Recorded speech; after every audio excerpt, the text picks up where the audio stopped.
एक समय की बात है।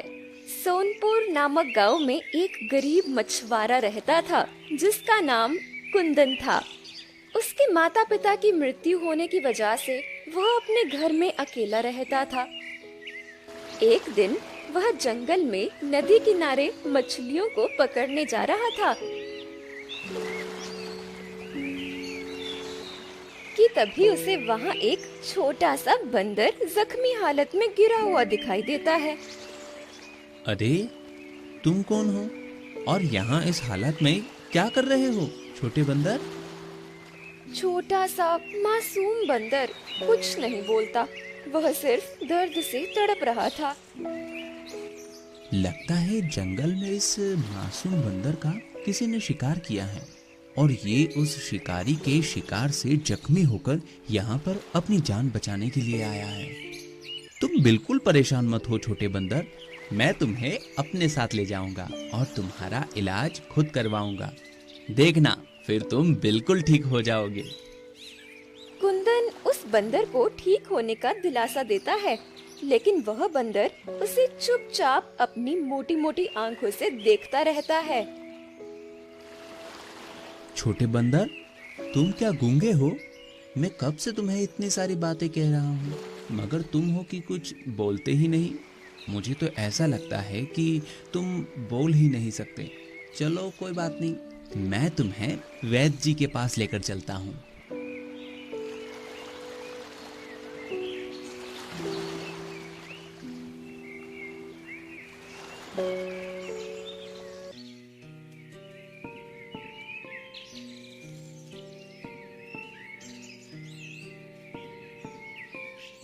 अरे कुंदन, कहाँ जा रहे हो इतने जल्दी में? और ये बंदर तुम्हें कहाँ से मिला? अच्छा हुआ वैद्य जी, आप मुझे यहीं मिल गए। मैं आप ही के पास आ रहा था। वैद्य जी, ये बंदर बहुत जख्मी है, आप इसका इलाज कर दीजिए। कुंदन, लोग मेरे पास इंसान का इलाज कराने आते हैं और तुम इस बंदर को लेकर आए हो। भले इसे इलाज की क्या जरूरत? ये जानवर तो एक दूसरे का शिकार होने और एक दूसरे का शिकार करने के लिए ही दुनिया में आए हैं। नहीं वैद्य जी, आप ऐसा मत कहिए। जिस तरह हमें दर्द होता है उसी तरह इन्हें भी तो होता है ना। मुझे नहीं लगता कि तुम्हें अपनी मेहनत की कमाई इस बंदर के इलाज में लगानी चाहिए। वैद्य जी, मेरे पैसों का मोल इस बंदर की जान से बढ़कर नहीं है। ठीक है कुंदन, अब तुम्हारी यही जिद है तो इसके आगे मैं क्या कर सकता हूँ?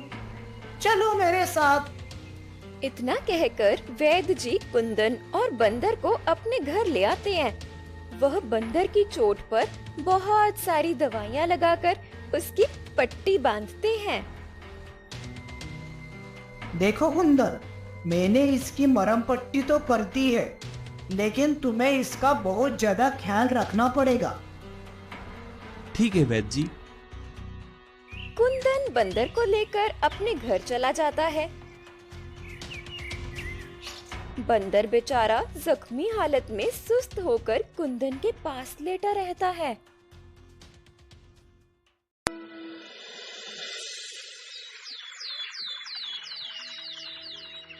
छोटे बंदर, तुम तो कुछ बोलते नहीं और मैं तुम्हारा नाम भी नहीं जानता, इसलिए मैं तुम्हें छोटा बंदर बुलाऊंगा। इतना कहकर कुंदन छोटे बंदर के लिए केला लेने चला जाता है। छोटे बंदर, देखो, मैं तुम्हारे लिए केला लाया हूँ। मैंने सुना है तुम बंदरों को केला बहुत पसंद होता है। अब जल्दी से उठो और ये सारे केले खाकर खत्म करो। इसके बाद तुम्हें अपनी दवाई भी तो लेनी है, तभी तो तुम ठीक हो पाओगे। कुंदन इतना कहकर अपने हाथ से केले के छिलके को उतारता है और केले के छोटे छोटे टुकड़े उस छोटे बंदर के मुंह में डालने लगता है। वह छोटा बंदर धीरे धीरे आराम से केले के टुकड़े खाता है, साथ ही अपनी मोटी मोटी आंखों से कुंदन को टुकुर टुकुर देखता है। दिन गुजरते जाते हैं और कुंदन उस छोटे बंदर की ऐसी ही सेवा करता है जिससे वह छोटा बंदर ठीक हो जाता है।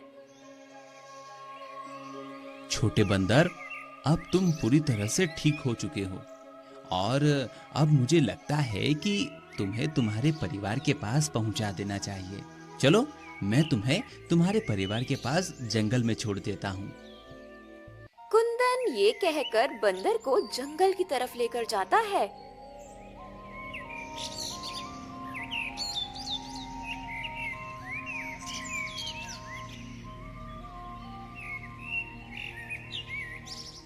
ये लो छोटे बंदर, तुम्हारा जंगल आ गया। अब तुम अपने परिवार के पास चले जाओ। मुझे यकीन है कि तुम्हारे परिवार वाले भी तुम्हें ढूंढ रहे होंगे। कुंदन की ये बात सुनकर छोटा बंदर उसकी गोद से उतरता ही नहीं है। कुंदन बंदर को ऐसा करते देख उससे कहता है, छोटे बंदर, अब तुम जंगल में अपने परिवार के पास जाओ। कुंदन की बहुत कोशिशों के बाद भी बंदर उसकी गोद से नहीं उतरता। छोटे बंदर को ऐसा करते देख कुंदन परेशान होकर कहता है, छोटे बंदर, अब मैं क्या करूं? तुम तो मेरी गोद से उतर ही नहीं रहे हो। लगता है तुम वापस जाना ही नहीं चाहते। कुंदन की ये बात सुनकर बंदर उसके सीने में अपना मुंह छुपा लेता है। छोटे बंदर को ऐसा करते देख कुंदन मुस्कुराता है और कहता है, अच्छा, तो तुम मेरे साथ रहना चाहते हो? वैसे मेरे घर में मेरे अलावा और कोई नहीं रहता। अच्छा है, मुझे तुम्हारे रूप में अपने लिए एक साथी मिल जाएगा। कुंदन ये कहकर उस बंदर को अपने घर वापस ले आता है और फिर वो दोनों साथ रहने लगते हैं। छोटा बंदर कुंदन के हर काम में उसका हाथ बंटाता है।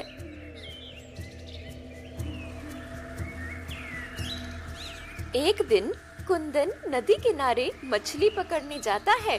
तभी वहाँ पर एक दूसरा मछुआरा आता है और कहने लगता है, अरे तुम कौन हो और यहाँ क्या कर रहे हो? मैं कुंदन हूँ और यहाँ पर मछली पकड़ने आया हूँ। पर मैंने तो तुम्हें यहाँ पहले कभी नहीं देखा। मैं तो यहाँ रोज आता हूँ। हो सकता है कि आप और मैं रोजाना अलग अलग समय पर मछली पकड़ने आते हो, इसलिए हम दोनों की कभी मुलाकात नहीं हुई। तुम मुझसे झूठ मत बोलो। और रही बात तुम्हारे यहाँ आने की, तो आज के बाद मैं तुम्हें यहाँ मछली पकड़ता ना देखूं, क्योंकि ये नदी मेरी है। अगर तुमने दोबारा इस नदी से मछलियाँ पकड़ने की कोशिश भी की तो मैं तुम्हें इस नदी में फेंक दूंगा। कुंदन गरीब होने के साथ ही बहुत सीधा भी था, इसलिए वह उस मछुआरे से बिना कुछ कहे चुपचाप अपने घर आ जाता है, जहाँ छोटा बंदर उसके आने का इंतजार कर रहा होता है। छोटे बंदर, अब मैं क्या करूं? मेरे पास तो कोई दूसरा काम भी नहीं है जिससे मैं अपना और तुम्हारा खर्च उठा सकूं।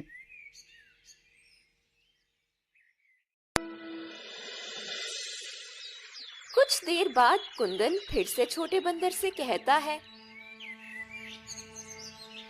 छोटे बंदर, मैं सोच रहा हूँ कि हमें यहाँ से कहीं और जाकर कोई नया काम ढूंढना चाहिए।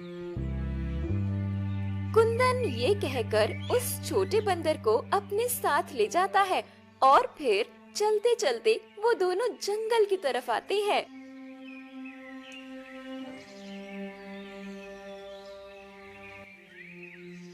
तभी अचानक बंदर कुंदन का हाथ जोर जोर से खींचने लगता है। छोटे बंदर, क्या हुआ? तुम ऐसे मुझे बार बार क्यों खींच रहे हो? अच्छा, मैं समझ गया, तुम्हें भूख लगी है। रुको, मैं देखता हूँ, शायद इस जंगल में तुम्हारे खाने लायक कोई फल मिल जाए। कुंदन ये कहकर उस बंदर को अपने साथ लिए जंगल के अंदर किसी फल की तलाश में इधर उधर देखता है, लेकिन उसे उस जंगल में सूखे पेड़ों के अलावा कुछ नहीं दिखता है। तभी कुंदन छोटे बंदर से कहता है, मुझे तो यहाँ तुम्हारे खाने के लिए कोई फल नहीं दिख रहा। अब तुम्हें अपनी भूख थोड़ी देर और बर्दाश्त करनी पड़ेगी। हम जैसे ही दूसरे राज्य पहुँचेंगे, हो सकता है वहाँ कोई हमारी मदद कर दे। कुंदन ये कहते हुए उस जंगल से निकल जाता है और चलते चलते दूसरे राज्य पहुंचता है। अब तो शाम होने आई है, लेकिन अभी तक मुझे तुम्हारे लिए कोई खाना नहीं मिला। अभी कुंदन छोटे बंदर से ये कह ही रहा था कि तभी उसे पीछे से उस राज्य के राजा आते हुए दिखाई देते हैं। तुम कौन हो? आज से पहले तो मैंने तुम्हें अपने राज्य में कभी नहीं देखा।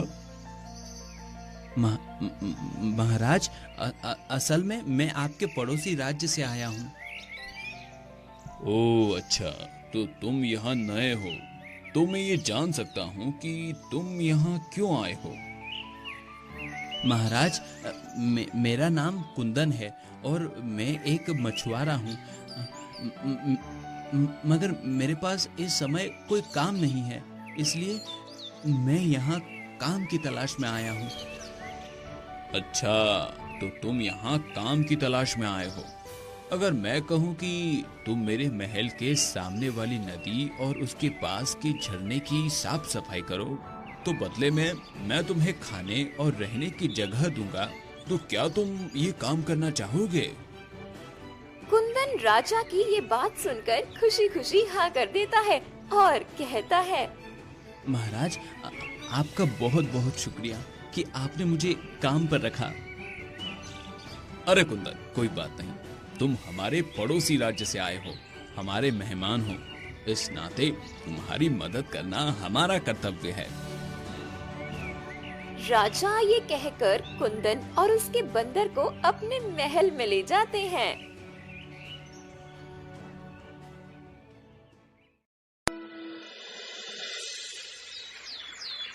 दिन गुजरते हैं। कुंदन सारा दिन महल के पास झरने और नदी की साफ सफाई करता है और उसके साथ उसका बंदर भी उसके छोटे छोटे काम में उसकी मदद करता है। राजा कुंदन को मेहनत और ईमानदार से काम करता देख बहुत प्रसन्न होते हैं। एक दिन मंत्री जी राजा के पास आते हैं और कहते हैं, महाराज, क्षमा चाहूंगा, लेकिन आपके लिए एक बुरी खबर है। कैसी बुरी खबर? महाराज, महल में जो कीमती खजाना रखा था वो चोरी हो गया है। मंत्री जी की बात सुनकर राजा गुस्से से महल के सारे नौकरों को अपने पास बुलाते हैं। मैं जानता हूँ कि तुम लोगों में से ही किसी ने मेरे खजाने की चोरी की है, तो जिसने भी ये काम किया है वो सामने आ जाए और सच बता दे। मैं वादा करता हूँ कि मैं उसे माफ कर दूंगा, साथ ही कुछ खजाना भी दूंगा। लेकिन अगर तुमने सच नहीं बताया तो मैं तुम सबके साथ बहुत बुरा करूंगा। राजा ये कहकर एक एक नौकर से पूछताछ करते हैं। तभी मंत्री जी राजा से कहते हैं, महाराज, मुझे लगता है कि ये काम हमारे राज्य के किसी नौकर का नहीं है, बल्कि दूसरे राज्य से आए हुए कुंदन का है। मुझे नहीं लगता मंत्री जी कि कुंदन ऐसी हरकत करेगा। वो तो मुझे बहुत ही सीधा और ईमानदार लगता है। लेकिन महाराज, मुझे तो यही लगता है। मंत्री जी, आप इतने यकीन से कैसे कह सकते हैं? क्योंकि कुंदन ही है जो महल के अंदर और बाहर आ जा सकता है। महाराज, मुझे लगता है कि हमें कुंदन की तलाशी लेनी चाहिए। ठीक है मंत्री जी, चलिए जहाँ कुंदन रहता है हम सब वहीं चलते हैं। राजा ये कहकर कुंदन के पास जाते हैं। मैंने तुम्हें सीधा और ईमानदार समझकर अपने राजमहल में काम दिया और तुमने मेरी ही खजाने की चोरी कर ली। चोरी? कैसी चोरी महाराज? और आप किस खजाने की बात कर रहे हैं? कुंदन, जितने सीधे तुम दिखते हो उतने हो नहीं। अब बताओ, तुमने महाराज का खजाना कहाँ छुपाया है? महाराज, मेरा यकीन कीजिए, मैंने कोई खजाना नहीं चुराया, मैं चोर नहीं हूँ। कुंदन अपनी बेगुनाही साबित करने की कोशिश करता है मगर राजा उसकी एक नहीं सुनते। तभी मंत्री जी कुंदन के आसपास तलाशी लेने लगते हैं। तलाशी लेने पर उन्हें सोने के कुछ सिक्के मिलते हैं। ये देखिए महाराज, ये वही सिक्का है जो आपके खजाने में हुआ करता था। राजा उन सोने के सिक्कों को देखकर गुस्से में कुंदन से कहते हैं, मैंने तुम पर भरोसा किया और बदले में तुमने मुझे ये सिला दिया। अब तुम्हारी सजा यही है कि तुम हमेशा के लिए मेरे महल में कैद रहोगे। राजा ये कहकर अपने सिपाहियों को कुंदन को कैद करने का हुक्म देते हैं। 3 दिनों तक कुंदन को कैद करके उससे पूछताछ की जाती है, मगर कुंदन अपने मुंह से एक लफ्ज भी नहीं निकालता। मंत्री जी, कुंदन को कैद करे 3 दिन बीत चुके हैं, लेकिन अभी तक उसने खजाने के बारे में कुछ नहीं बताया। अब हम ऐसा क्या करें जिससे वो हमारा सारा खजाना वापस कर दे? महाराज, मुझे लगता है कि कुंदन ने वो सारा खजाना अपने राज्य के राजा के पास भेज दिया है। अभी राजा और मंत्री ये बात कर ही रहे थे कि तभी वहाँ कुंदन का छोटा बंदर आता है और राजा से कहता है, प्रणाम महाराज। अरे तुम तो वही बंदर हो ना जो उस कुंदन के साथ हर समय पाए जाते थे? जी महाराज, मैं वही बंदर हूँ। मगर मैंने तो पहले कभी तुम्हें बोलते हुए नहीं सुना। जी महाराज, क्योंकि मैं ज्यादा बोलना पसंद नहीं करता। महाराज, मैं जानता हूँ कि आपका सारा खजाना कहाँ है और किसने उसे चोरी किया है। अच्छा, तो बताओ फिर मेरा खजाना कहाँ है? महाराज, महल के पीछे जो पर्वत है, उस पर्वत के नीचे एक छोटी सी गुफा है। वो खजाना उसी गुफा में छुपाया गया है। लेकिन ये काम आखिर किसने किया? महाराज, मेरी एक शर्त है। अगर आप मेरी शर्त पूरी करेंगे तो ही मैं बताऊंगा कि आपके खजाने को किसने चुराया है। ठीक है, तुम्हारी शर्त मुझे मंजूर है। बताओ मुझे क्या करना होगा? महाराज, आपको मेरे मालिक यानी कुंदन को अपनी कैद से आजाद करना होगा। तुम जानते भी हो तुम क्या कह रहे हो? जी हाँ, मैं जानता हूँ और यकीनन आपको भी जब सच पता चलेगा तब आप भी ऐसा ही करेंगे। राजा उस बंदर की बात सुनकर अपने सिपाहियों से कुंदन को आजाद करने के लिए कहते हैं, मैंने तुम्हारे मालिक को आजाद कर दिया है। अब मुझे सब सच बताओ। जैसा कि मैंने आपको बताया, आपका खजाना उस पर्वत के नीचे है और उसे चुराने वाला और कोई नहीं, आपके मंत्री जी हैं। महाराज, ये बंदर झूठ बोल रहा है। भला मैं आपका खजाना क्यों चुराऊंगा? इतने सालों में क्या कभी मैंने आपसे कोई बेईमानी की है? मंत्री की ये बात सुनकर राजा उस बंदर से कहते हैं, मूर्ख बंदर, ये क्या कह रहे हो? तुम हमारे मंत्री जी पर झूठा आरोप लगा रहे हो। महाराज, अगर आपको यकीन नहीं है तो आप मेरे साथ चलिए और खुद अपनी आंखों से देख लीजिए। महाराज, राजा उस बंदर की बात मानकर सबके साथ उस पर्वत की तरफ निकल जाते हैं।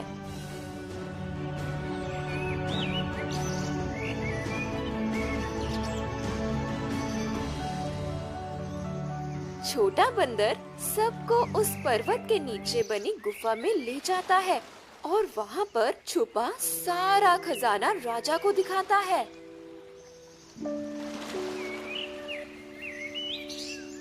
मंत्री जी, आपने मेरा खजाना चुराया, मगर क्यों? महाराज, ये झूठ बोल रहा है। मैंने ये खजाना नहीं चुराया। ये जरूर इस बंदर और उसके मालिक कुंदन का काम है। मंत्री जी, आप मेरे साथ इतनी बड़ी दगाबाजी करेंगे मैंने सोचा भी नहीं था, लेकिन अब इसकी सजा आपको जरूर मिलेगी। आपकी सजा यही है कि आप कुंदन की जगह महल में कैद रहेंगे और आपकी जगह कुंदन महल का नया मंत्री बनेगा। मंत्री को सजा सुनाने के बाद राजा कुंदन से कहते हैं, कुंदन, मुझे माफ कर दो, मैंने तुम्हें बेवजह सजा दी। नहीं महाराज, आप मुझसे माफी मत मांगिए। कुंदन, तुम्हारा ये बंदर बहुत समझदार है और तुम्हारा बहुत ही वफादार साथी है। अगर आज ये न होता तो सच में हम तुम्हें हमेशा के लिए अपनी कैद में रखते। जी महाराज, मैं जानता हूँ मेरा ये छोटा साथी मेरा वफादार है, लेकिन मुझे ये नहीं पता था कि ये बोल भी सकता है। वैसे छोटे बंदर, तुम्हें कैसे पता चला कि ये सब मंत्री जी ने किया है? जब आप कुंदन को सजा देने के लिए ले जा रहे थे, तब मुझे एक सोने का सिक्का मंत्री जी के पास से गिरा हुआ मिला। उस दिन से मैंने मंत्री जी पर नजर रखना शुरू कर दी थी और फिर जैसे ही मुझे खजाने का पता चला तो मैंने आपको आकर बता दिया। शाबाश छोटे बंदर, तुमने बहुत ही अच्छा काम किया है। शुक्रिया मेरे छोटे बंदर, मैं तुम्हारी वफादारी को सलाम करता हूँ। इतना कहकर वह अपने छोटे बंदर को गले लगा लेता है